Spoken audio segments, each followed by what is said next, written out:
Stories Jay and I are looking at on This Week in FCPA include Elizabeth Holmes finally going to trial in the Theranos fraud case. What is the role of compliance in an ESG effort? We take two looks at that. Raytheon finds itself under FCPA scrutiny. Corporate Compliance Insights is surveying stress and compliance. Take the survey. Wells Fargo to Kraft Foods. What's the connection? Matt Kelly and I take a deep dive on compliance into the weeds, and Jay and I discuss it on This Week in FCPA. We ask, has the SFO turned the corner? We take a look at measuring compliance measurements in a very meta way. We ask, are boards of directors and, more importantly, shareholders moving boards from specific risk analysis to taking a look at systemic risk?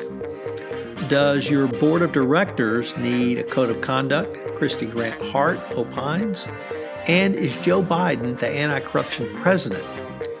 These stories, podcasts, events, Tom's book, The Compliance Handbook, second edition, all on This Week in FCPA, the 20 years after 9/11 edition.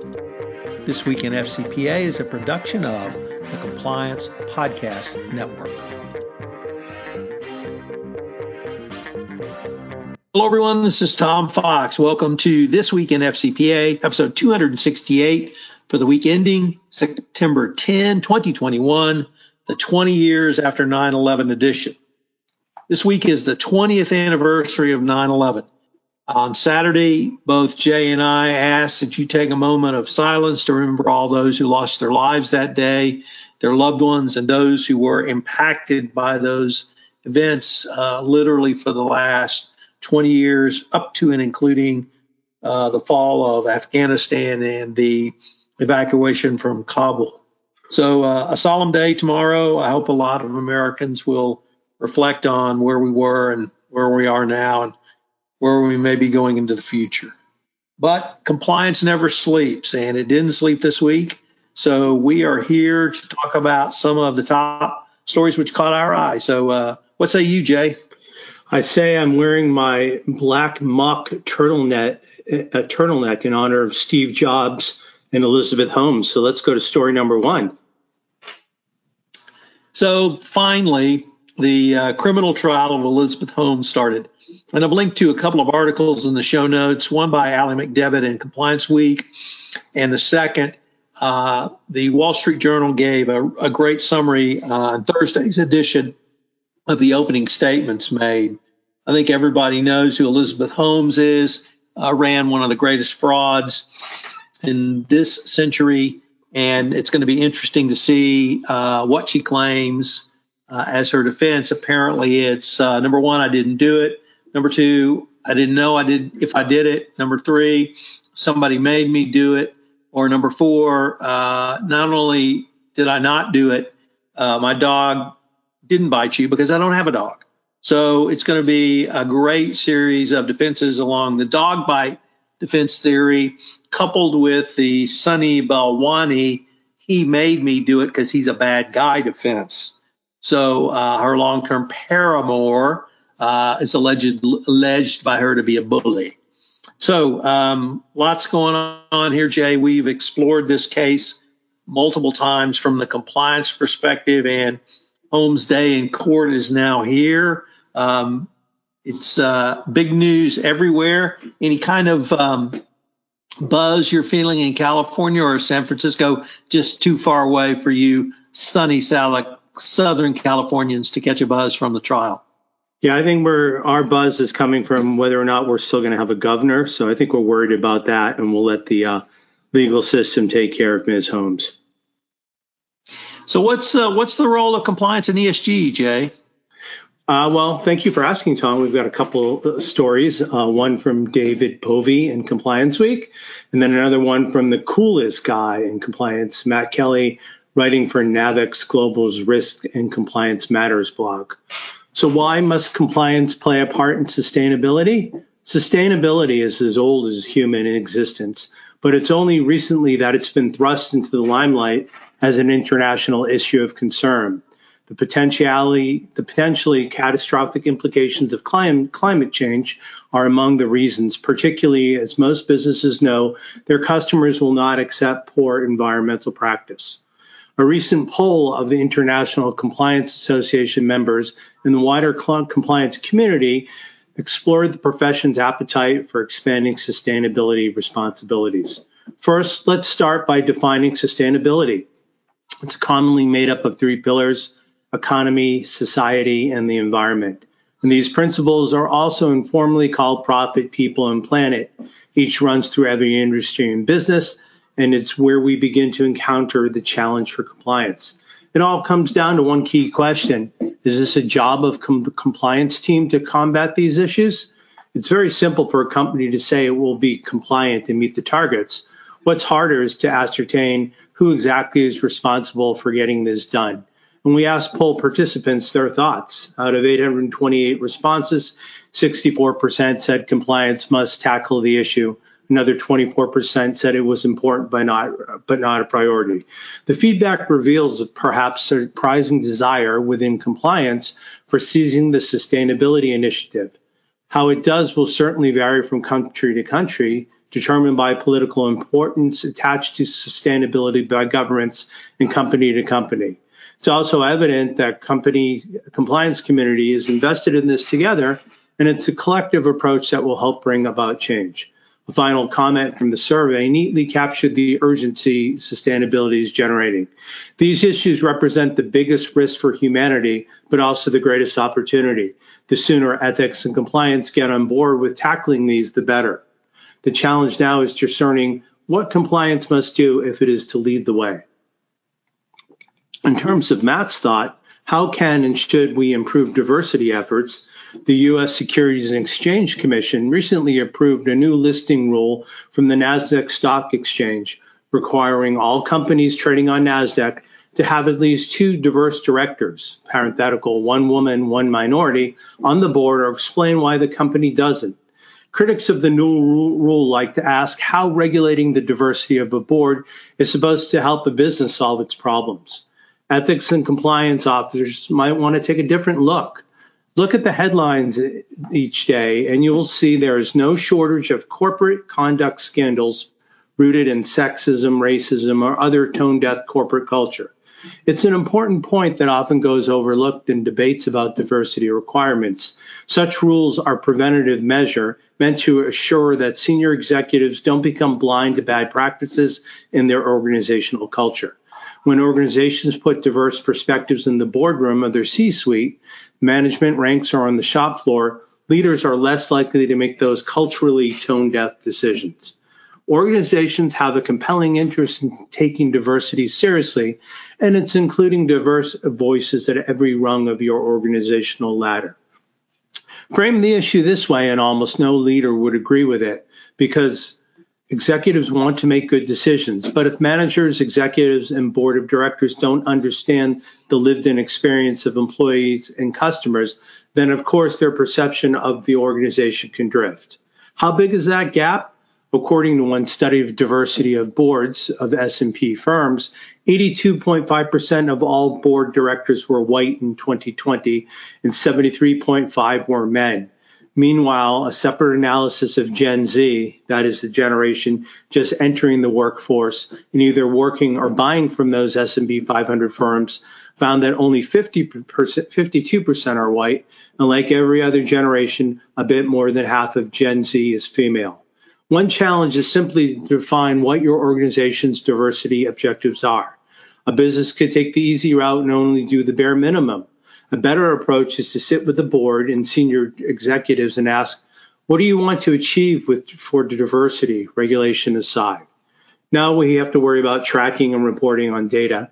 To a certain extent, tracking data about diversity in your workforce should not be that difficult to get because most large U.S. businesses already track a lot of this data for Equal Employment Opportunity Commission. But the EEO-1 form requires extensive disclosures about race and gender diversity. People leading diversity and inclusion efforts will still face two tricky questions. First, EEO-1 reports aren't publicly available, so a company can disclose its EEO-1 reports if it wants. And second, EEO-1 reports don't track sexual orientation, and soliciting information about your employees' LGBTQ status can be highly invasive. If your organization does want to demonstrate its support of the LGBTQ community and employees, you'll need to do this through honest intentions, not data. Finally, fostering a speak-up culture. Let's remember the original point about why diversity matters. It can help us better understand other perspectives and help management teams have an honest look into corporate culture. That's great, but it still means employees need to feel comfortable enough to speak up about what's going amiss at their companies. That will require trust and training, especially of middle managers who might receive complaints about employees' behavior. It will require reporting mechanisms such as whistleblower hotlines for those employees still uncomfortable to report concerns in person. The good news is that compliance officers have plenty of training and skills in this matter, working with the board, defining objectives, building systems to collect and report data, fostering a speak up and listen up culture. Now that diversity is making its way onto the corporate agenda, that experience is going to be mighty useful. Tom, what do you have next? So, Jay, next up we have a report from our good friend Dylan Tokar over at the Wall Street Journal Risk and Compliance Journal. And he reports on a really interesting lawsuit which was filed by a former director for Digital Sula Systems. And this director claimed that he was owed certain commissions for his work at Digital Dula and that Raytheon was somehow on the hook for them. But in information released in connection with his lawsuit, we should note his lawsuit was dismissed on technical or jurisdictional grounds, that he didn't have the authority to file suit on behalf of Digital Sula Systems as he was no longer a director. But in it, he claimed that Digital Dula Systems was 60% owned by persons close to the family members of the Emir of Qatar, and that the company did no actual work for Raytheon. It was simply set up as a mechanism to fund bribes to the royal family. And apparently the company was commissioned to do some reports to help Raytheon understand the market conditions. But at least according to Dylan's article, forensic analysis of the report showed that they were created by Raytheon. So obviously begs the question, was this a sham third-party action as a way to get money to the royal family? Anyway, because of the allegations brought up in the lawsuit, the SEC and the Department of Justice got involved and started making some inquiries after this lawsuit was filed. The DOJ is also involved. Wilmer Cutler Pickering was tapped by Raytheon to conduct an internal investigation. But they're, other than Raytheon disclosing these probes by the SEC and DOJ, there's been no release of information around the allegations in this Digital Sula lawsuit. So some really interesting allegations, pretty sophisticated way to circumvent the FCPA. And if you're actually creating sham reports so that you can create sham invoices, that's a level that we typically don't see, Jay. Typically, we see just the sham invoice for no work. But if it turns out that Raytheon employees were actually writing the report, that's going to move it to a level of actual knowledge, at least at that level. So I think this is one we may be visiting in the future, Jay. But kudos to Dylan for a great article, as usual. So, Jay, are you stressed? Personally, I'm not stressed because I'm in a Zen-like state for the new year. But CCI, Corporate Compliance Insights, is getting ready to release a stress survey. So let me tell you about this. Compliance may be more stressful than many other occupations. It may be more stressful than the average job. Compliance officers may experience mental health issues at a higher rate, report higher instances of depression, anxiety, and burnout, and enjoy less professional fulfillment than others. But we don't know that for sure. On the other hand, some individuals and organizations view compliance to be a relatively stress-free job. Every year, CareerCast scores the stress level of different jobs by analyzing Bureau of Labor statistics for 11 different categories. The report regularly finds compliance to be among the least stressful jobs. Redditors on one thread comparing compliance to practicing law agree that the former offered a better work-life balance. Well, we really don't know just how stressful the compliance sector as a whole. That isn't why CCI is launching the survey. With it, they hope to reach professionals across sectors and ask them questions like, how does your job affect your mental health?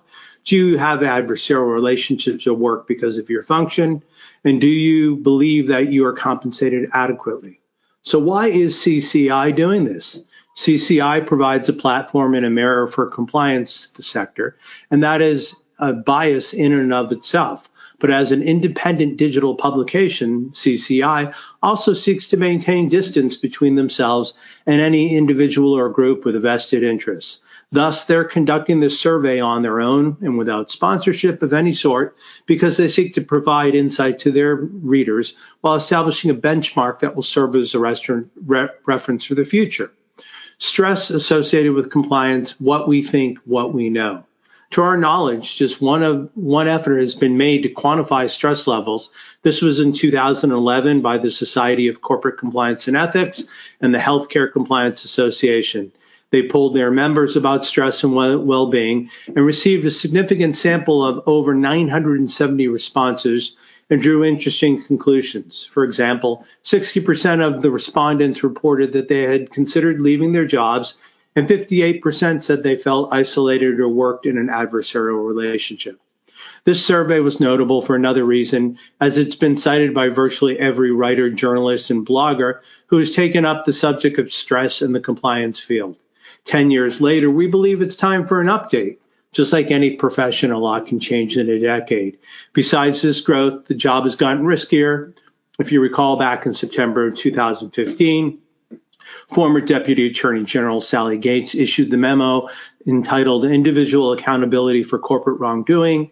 The DOJ guidance called for prosecutors to target individuals who are responsible for corporate crimes. Other laws like the EU's GDPR, the California Consumer Privacy Act, Corporate Transparency Act have continued to shake up the field, and global trends like digital transformation, climate change, #MeToo, Black Lives Matter, cyber attacks, and of course, our scourge right now, COVID-19, have also left an indelible mark on the compliance profession. Summing it up, taking into account a question as broad as is compliance stressful is not very useful. CCI wants to dig deeper and ask questions. Such as what is disparity level and stress levels across the compliance field? Does stress translate into mental health issues? And what conditions maximize or minimize stress? This survey will hopefully allow for a number of insights going forward, but more importantly, it will let currently practicing compliance officers compare their own experience against those of their peers. Business leaders, furthermore, will be able to gain a better understanding of what leads to a successful, healthy compliance program. And now a word from our sponsor, and we'll be right back.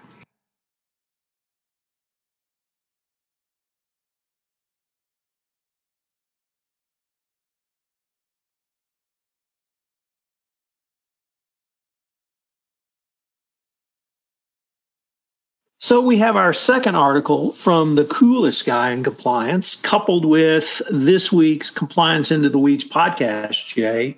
We take a look at the Kraft Foods SEC enforcement action. This was for expense fraud on the corporate level. It led to a massive restatement by Kraft Foods. And it really, I'm not going to go into the technical aspects of what happened because, as Matt points out in his article and as we discussed in the podcast, what really happened was Kraft Foods was sold to a private equity firm, and the private equity firm came in with their big hatchet slash knife slash chainsaw and started cutting. And they then said to the executives of the individual operating business units, we need more cost savings. And you're going to be graded on cost savings. Your compensation will be based on cost savings. So guess what happens when you have such a culture at the top? People come up with cost savings. How about that? You ever been in the corporate world, Jay, where they said, we want this, and you gave them that? Well, that's what happened here. Kind of reminds you of Wells Fargo. We want accounts. We want 8 accounts per person. Doesn't matter if they're alive or dead. Doesn't matter if they use them. You're graded on the number of accounts you open. Well, and so we drew a straight line from Wells Fargo really to Kraft Foods. And it really shows, I think, something that you and several of your affiliated monitors colleagues continually remind us that it's all about culture. And once culture is set at the top, then that message percolates down through an organization. And because the private equity owners of Kraft mandating and putting such pressure on the operating business units to cut costs, they did. And what they did was they took expense payments were due, were able to move them out a series of months down the road, and then didn't account for it properly.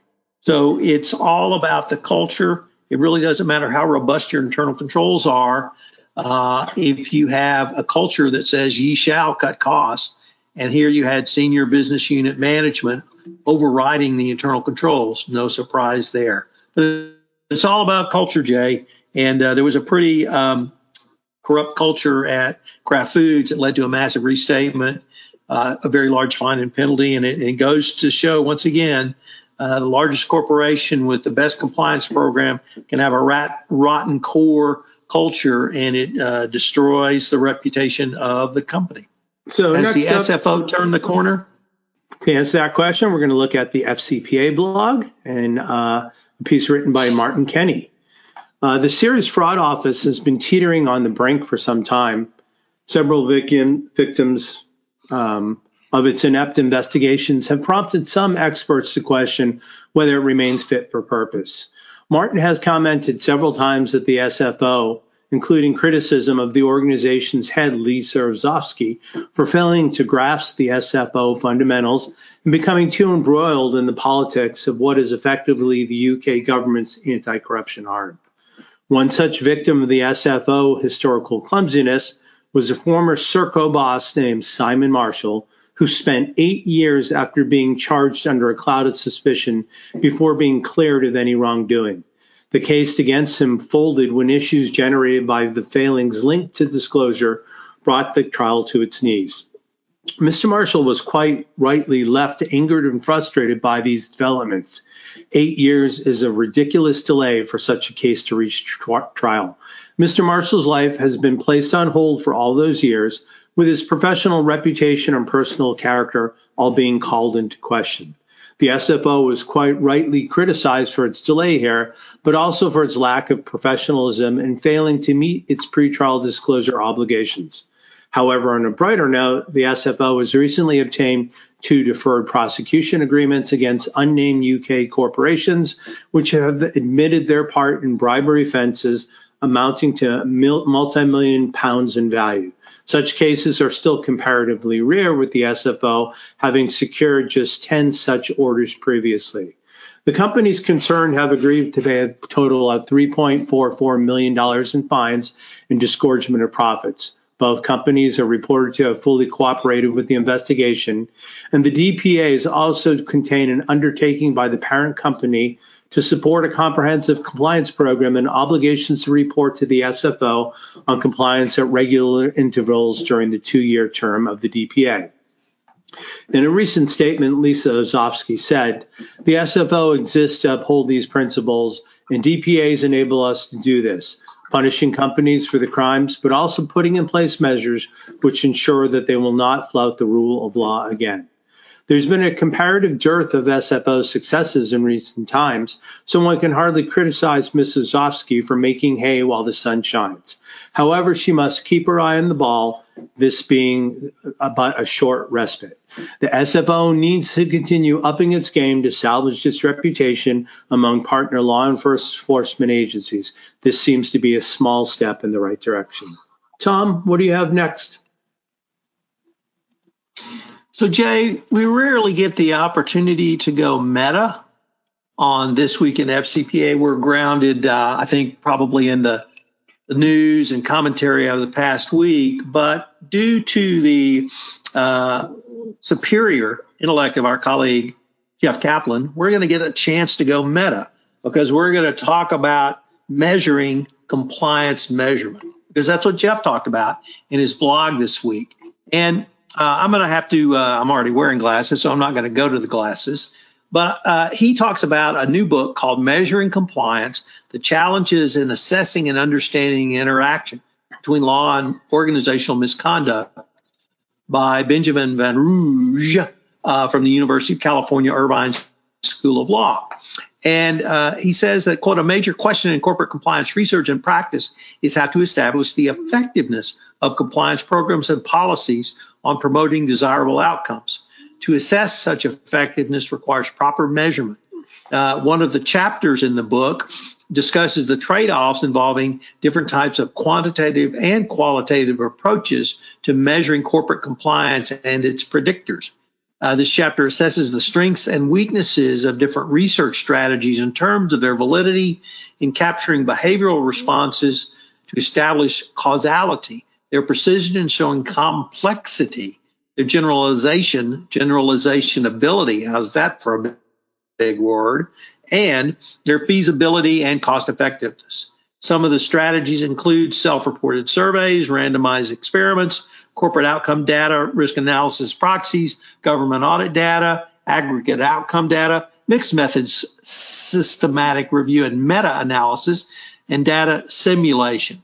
So this is going to be, I think, a really interesting chapter and indeed entire book for compliance practitioners, Jay, because measuring effectiveness is not only one of the things the government wants to see, but really you need to have some ability to measure the effectiveness of what you're doing.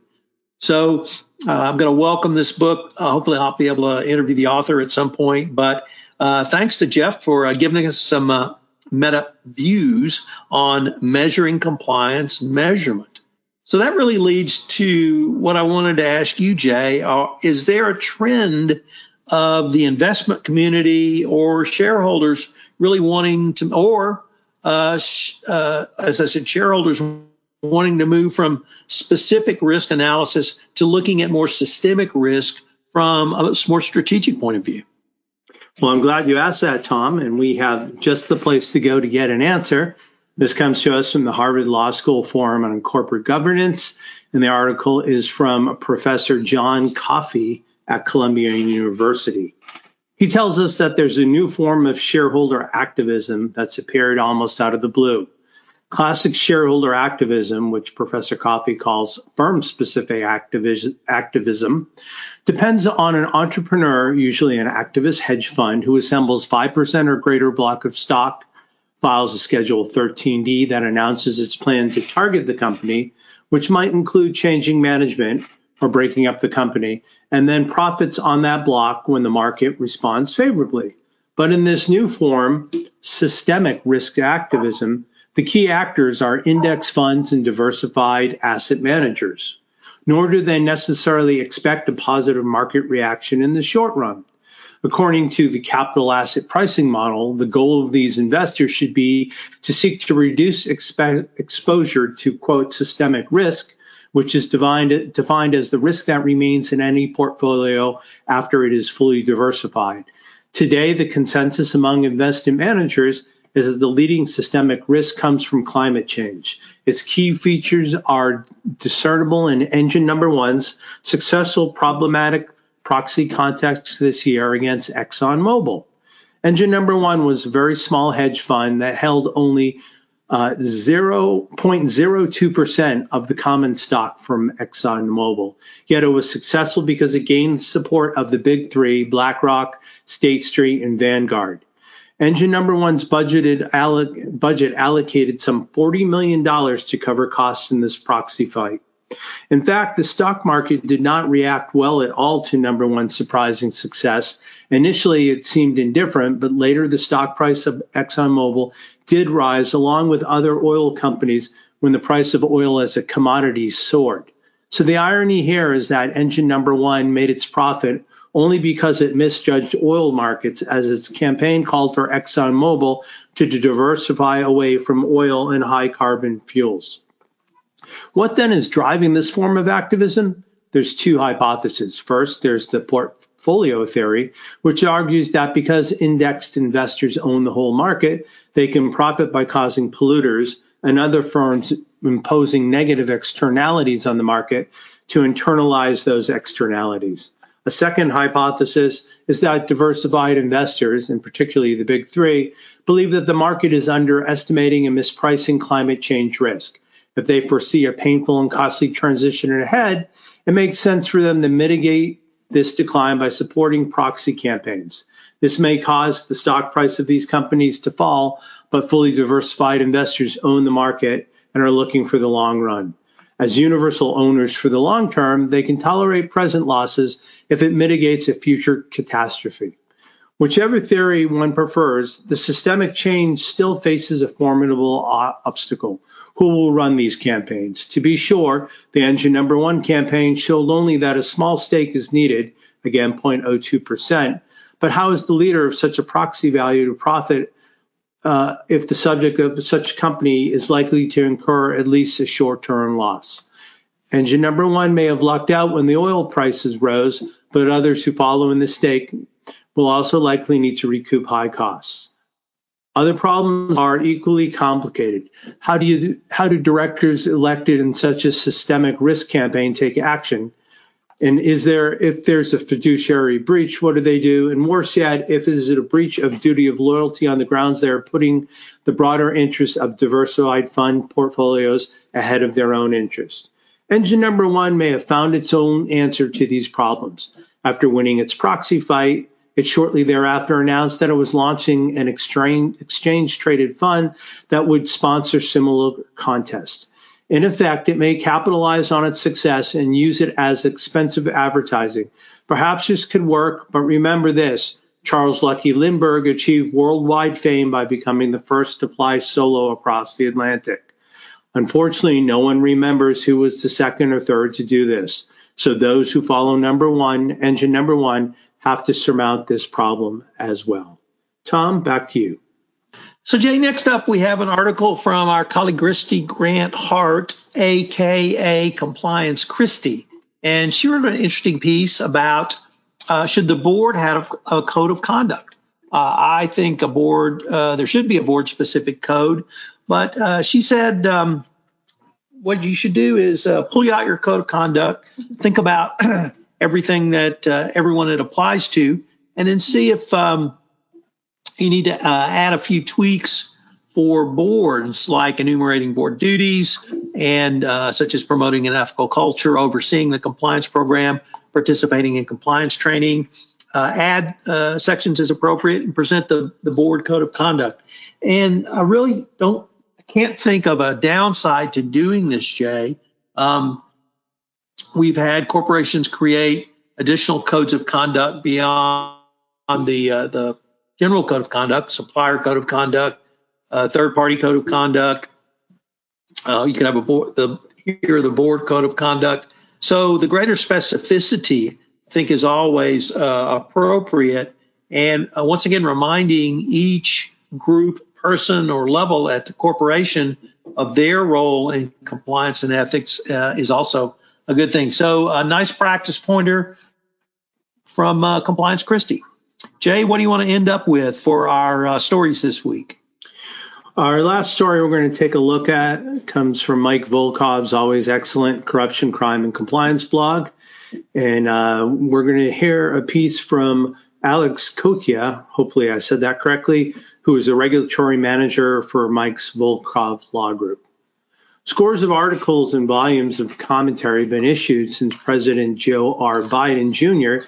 issued a presidential memorandum making global anti-corruption efforts an urgent national security priority for the United States. Completely absent from most of such commentary, however, are the practical considerations for businesses, which are now faced with diverting their scarce resources to match the administration's ambitious anti-corruption efforts. A brief background. As I said, signed by President Biden on June 3rd of this year, this memorandum focuses on corruption as a corrosive of public trust, distortive of global markets, and undermining the stability of democratic regimes. The memorandum notes, for instance, that the cost of corruption saps between 2 and 5% of the global GDP. More fundamentally, the memorandum states that corruption directly threatens both the national security and economic policy interests of the United States. Corruption also impedes the ability of the United States and other industrialized nations to combat poverty and promote development efforts in emerging markets.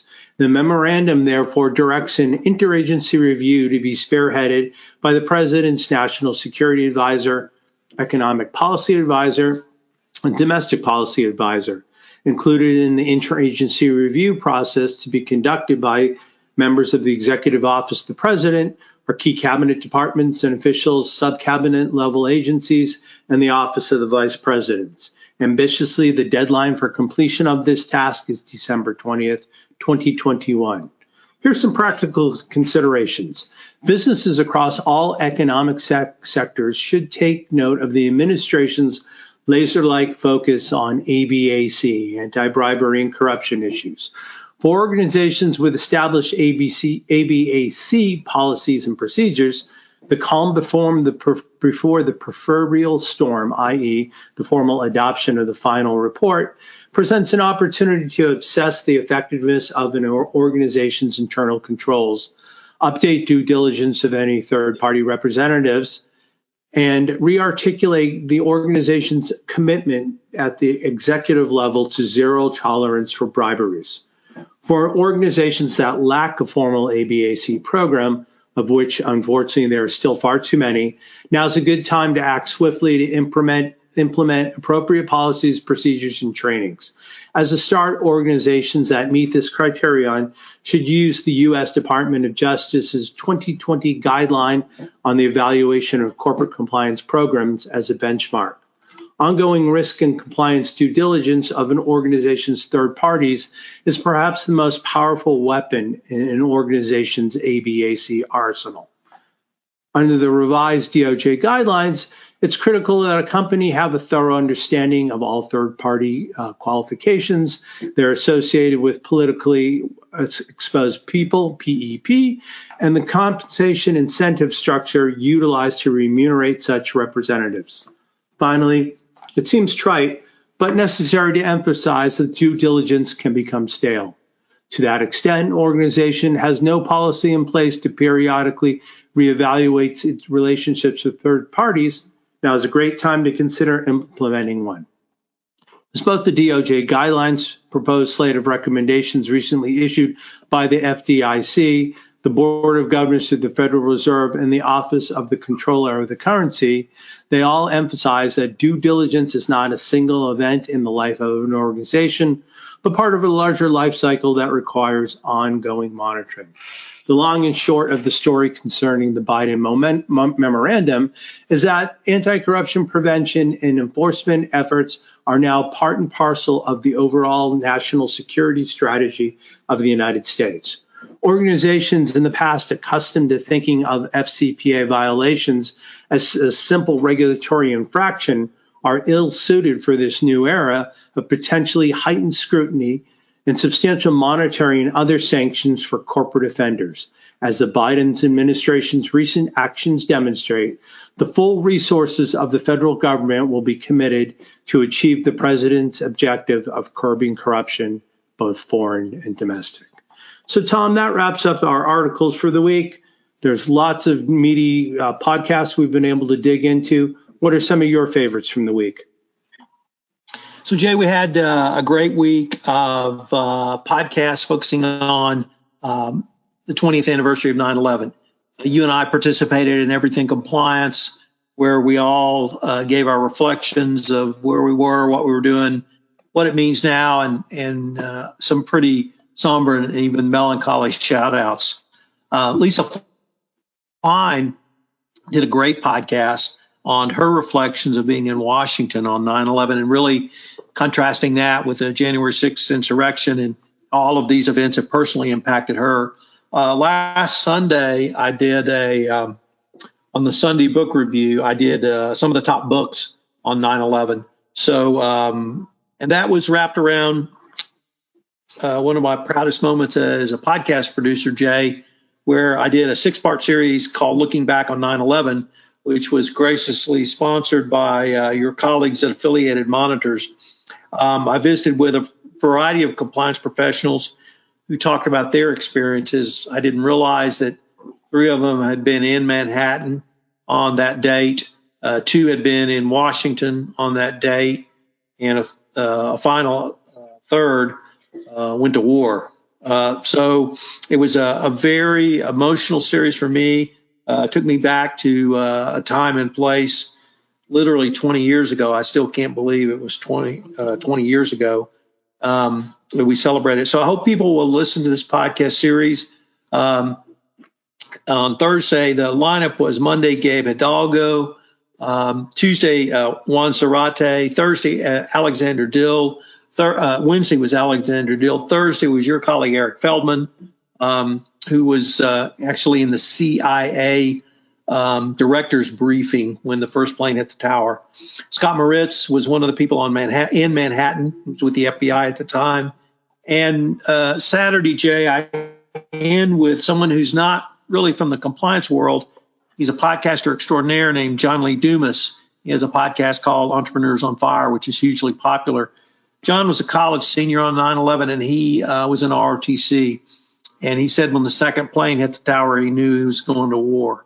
He didn't know where, and he didn't know against who, but he knew the days of the peacetime army were over. And as he reflected back in that podcast, and we've been at war for 20 years. So young men like he was 21. He went to war. So it's a pretty moving series for me. We've got a couple of events listed, Jay. What do we have kind of on the events side of things? Sure. So this is also in the spirit of the 20th anniversary of 9/11.